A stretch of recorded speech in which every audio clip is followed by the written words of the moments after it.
Hello everyone and welcome back to my channel. In today's video, I'm going to be doing a full breakdown of all the different housing options at UCLA. A few weeks ago, I posted a video of a quick tour of the Hill. The Hill is UCLA's residence hall area. So in that video, I said I would make another video where I talk more in depth about the different housing options, including things like the prices, what things are offered in the dorms, like singles, doubles, the different styles like classic halls, deluxe, suites, plazas, everything like that. So this is going to be the more in-depth video. I've got my laptop with all my notes just to make sure that I mention everything that I want to say. So buckle up because this video is going to give you everything that you need to know about living here in the dorms at UCLA. If you're wondering what my credentials are, I'm currently a senior at UCLA and I lived in the dorms.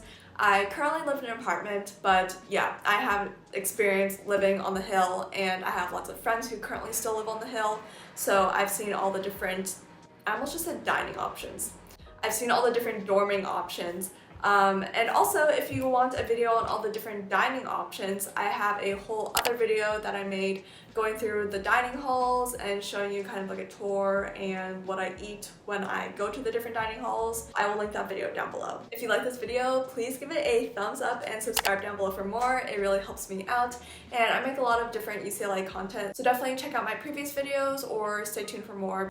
Anyways, let's get right on to the video. We're about to go through everything you need to know about living on the Hill.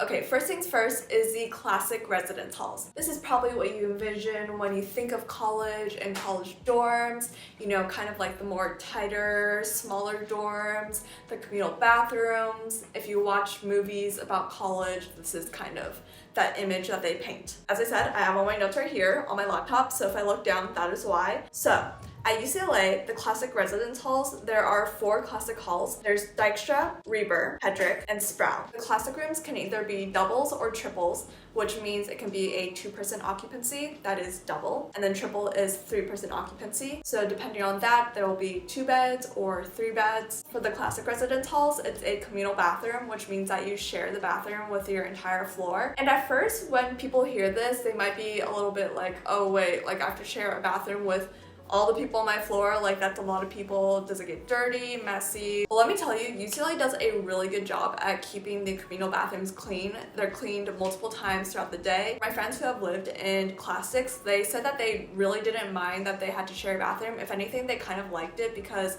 it was more social in a way because you were seeing other people from your floor. You know, it's kind of like a bonding experience that you're all sharing the communal bathroom.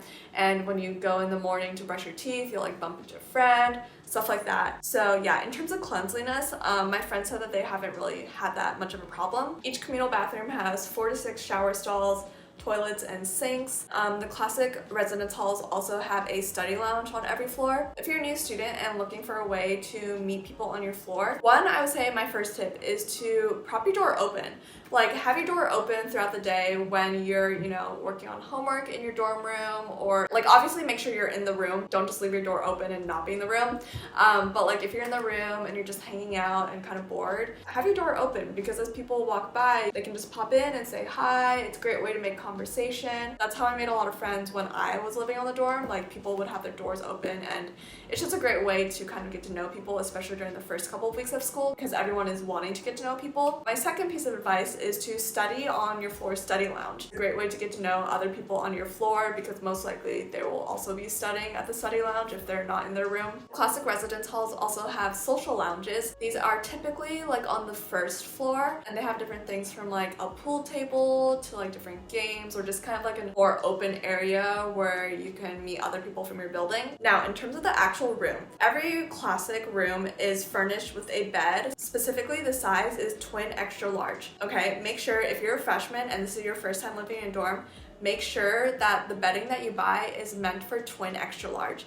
It's not just a twin size bed, it's twin extra large to be specific. It's pretty typical for most colleges, so if you buy bedding from like Target or wherever, most places usually carry twin extra large because it's the classic college bed size. But yeah, it's a little bit longer than a regular twin size bed, so that's just something you want to keep in mind. Every room also has a desk and a dresser, so both a closet and kind of like different drawer spaces. Each person in the room will have their own set of drawers, so how you divide that is up to you and your roommates. You know, discuss that between you guys. Probably also need to discuss who has which desk, because it's not always clear, especially if you're in the triples. It's not like you can pretty much have whichever desk, because one of the beds for the triples is a loft bed, so there's a desk underneath, which means that if you have a loft bed, sometimes that person will also have the desk underneath, or sometimes it's a person who has the lower bunk will have that desk. So yeah, you can really split it up however you want.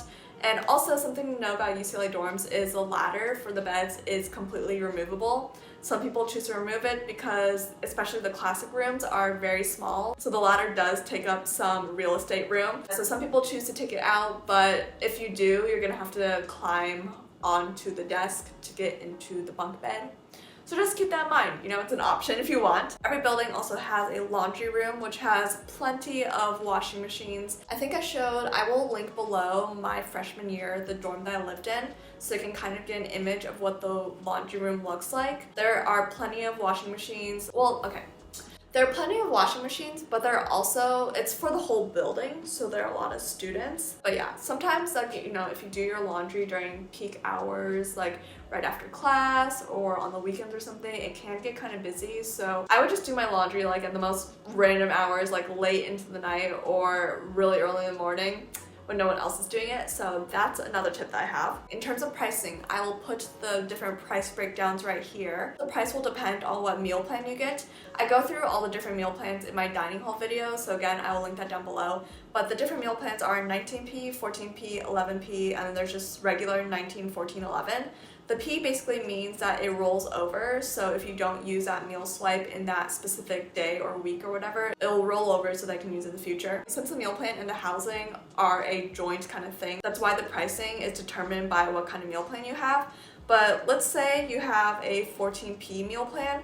This is the meal plan that I had and the one that I would recommend. I think that it is plenty to get 14p, and I really like the option of having it roll over. I would definitely recommend that you get a meal plan that has a P so that you can have those extra swipes if you don't use them. So as I discuss the prices in this video, I'll just go based on if you get the 14p meal plan. So for the classic residence halls, if you get a double occupancy room, 14p meal plan, it'll be $17,056, and triple occupancy room will be $14,156. And this is for the full academic year. The pros of living in the classic rooms are that they are the most affordable option, and it's also, I would say, if not the most social option, it's definitely one of the most social options because there are so many people on your floor. So yeah, whether you live in a double or a triple, I will say the classics can be a very tight space, so that would be a con of choosing a classic, but you do get to know people very well on your floor. However, a huge con of the classic rooms is that there is no AC. Now,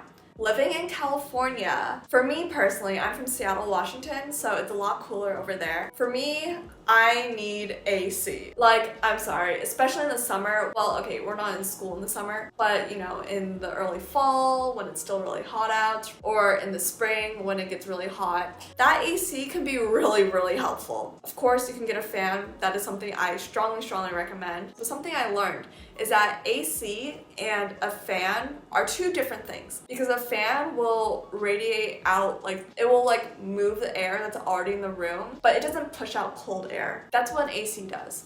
So if you just get a fan, like it'll be refreshing because you'll get a breeze, but it's not going to be cool air. It's going to be the same temperature as the air that's already in the room, if that makes sense. Whereas an AC, it'll actually push out cold air. So if you are someone who gets overheated or is really sensitive to temperatures, you know, maybe that's something you want to consider if you want to get an AC. If it's not that big of a problem to you, then pop off. You will thrive. A little intermission. My battery just died, so I had to put in a new one. Speaking of temperature, I'm heating up right now. Anyways, moving on to the second dorm option is the deluxe halls. I would say the best way to describe a deluxe is that they are an elevated version of the classics. If like the classic dorms were on steroids. They still have the communal bathrooms, so again, like the 4 to 6 showers and toilets and sinks and stuff like that. So you still be sharing the bathroom with your floor for the deluxes. The thing that's elevated is that in your room, you have air conditioning.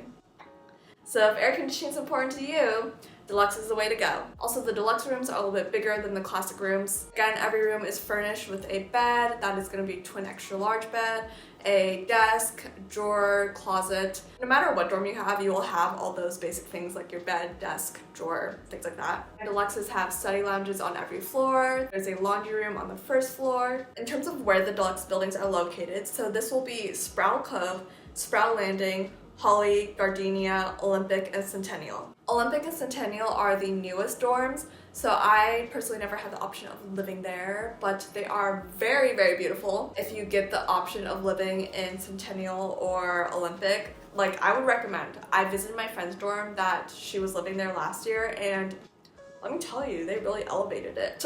Don't get me wrong, like, if you live in other areas of the hill, whether that's Deneb or Hedrick, Reber's also really nice, Sproul, they're all nice. But if you want like the newest and the best, that is Olympic and Centennial. These areas of the hill are also pretty spread out, I would say.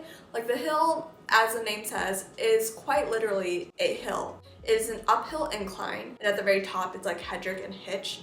If you want something that's more closer to campus and like at the lower end of the hill, that'll be like Deneb and Dykstra.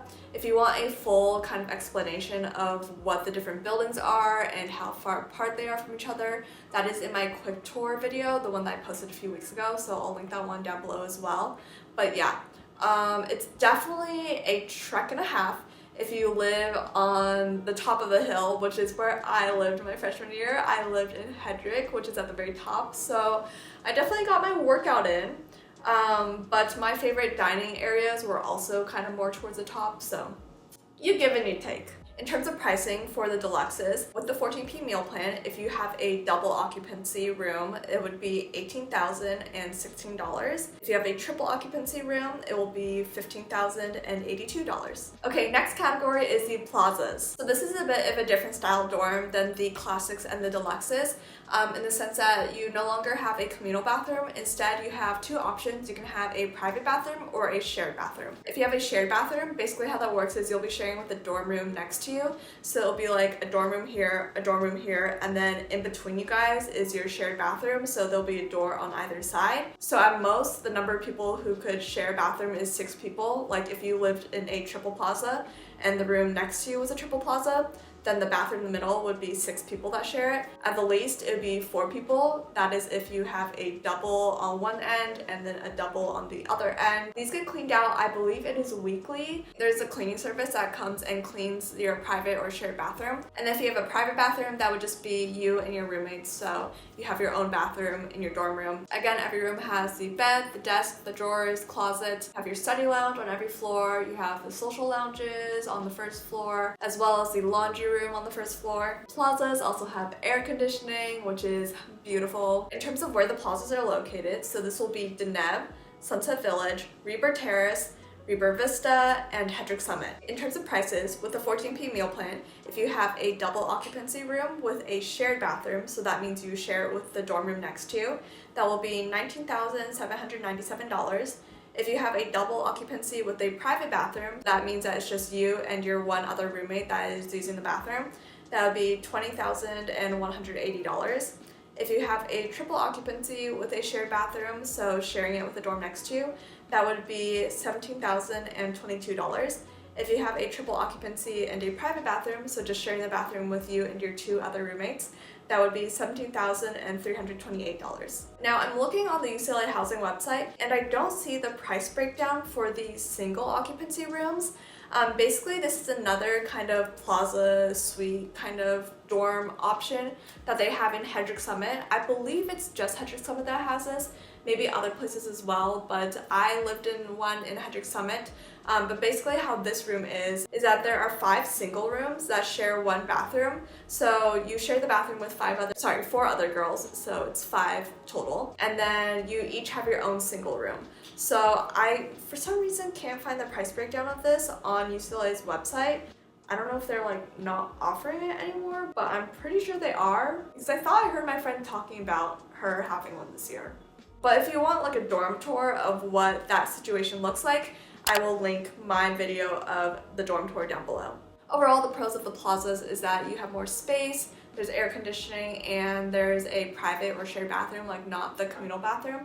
And then I would say if there's a con, like the con would be it's less social than the classics and deluxes, which have communal bathrooms. Our final category is the suite style. So the suites are also a whole nother category style of dorm. If I had to describe it, I would say it's much more of a homey kind of feeling. Like it's less of a dorm and more it feels like you have your own space. The suites on the hill are located at Hitch and Saxon. I have a full dorm tour video of a suite style room in Saxon, so Saxon Suites.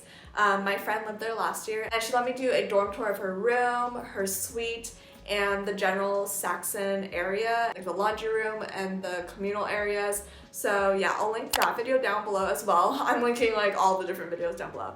But yeah, if you want a full in-depth tour, you can definitely check that out. Each of the suite areas is broken down into smaller buildings that house you and your roommates. So the number of people that you live in, if you live in a suite, really varies.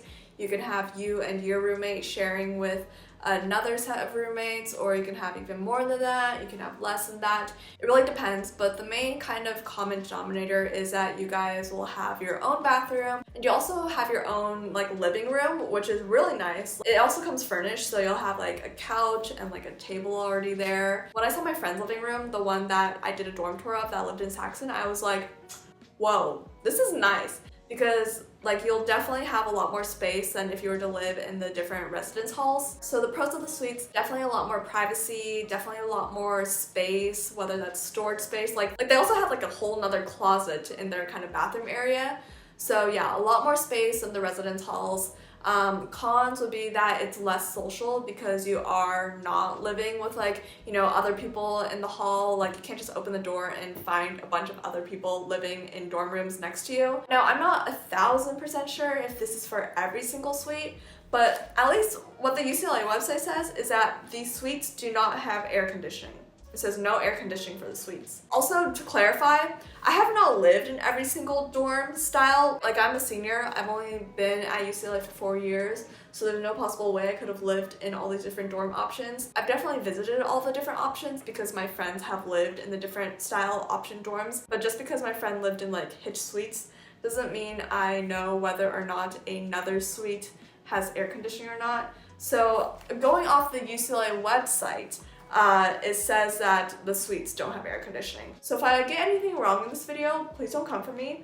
But I'm pretty sure that the information I'm saying in this video, the stuff that I don't have personal first-hand experience with, is accurate because that's what the UCLA website says, and like that info better be accurate. But definitely if you have lived in one of these rooms and had a different experience, or honestly, if you want to share about your UCLA like living in the dorm experience in general, I'm sure it'd be very, very helpful for anyone watching this video. So yeah, comment below your guys' experience, whether it's positive, negative, or something different than the things I'm listing here. But anyways, I just want to give that little PSA, like, well, I'm almost already done with the video. But anyways, back to the suites. I will say, even though the suites don't have air conditioning, it's located like Hitch and Saxon. There's a lot of trees nearby that area, and the way that the suites are kind of designed and built, there's more shade, so I wouldn't say it's the end of the world that you don't have air conditioning. My friends who have lived in the suites have really, really enjoyed their experience because they like having their own space and the fact that they have more room in general. Oh, here on the website it says that it's furnished with not only a couch and chairs, but a coffee table and a multi-purpose table for your living room. That is very generous. Wow. And then of course, you know, you have your classic bed and your desk drawers. There's a study lounge. The Saxon study lounge is so beautiful. Saxon also has barbecue machines. So sometimes the RAs will host different barbecue kind of parties. Of course, you've got your laundry rooms. And then in terms of the price breakdown, so for the suites, the double occupancy shared bathroom, that will be, and 14P meal plan, that will be $19,797, and triple occupancy shared bathroom rate for 14P is $17,022. So that is pretty much the end of the video. I hope you guys found this video helpful. I know that I definitely really needed something like this when I was entering my freshman year, especially coming out of state and not knowing anyone who was also going to UCLA. I was very in the dark and like kind of clueless about like what to expect. So yeah, I hope I could be of help. And again, if you have any questions, feel free to leave them in the comments below. You can also definitely DM me on Instagram. I'm usually quicker to respond there. I will leave my Instagram down below. And other than that, let me know what other kind of videos you guys want to see. If you're a current UCLA student, I hope you are enjoying your time here. And if you're a prospective student, like you're currently applying to UCLA, best of luck with your guys' applications. You guys got this. And yeah, I'll see you guys in my next video. Bye!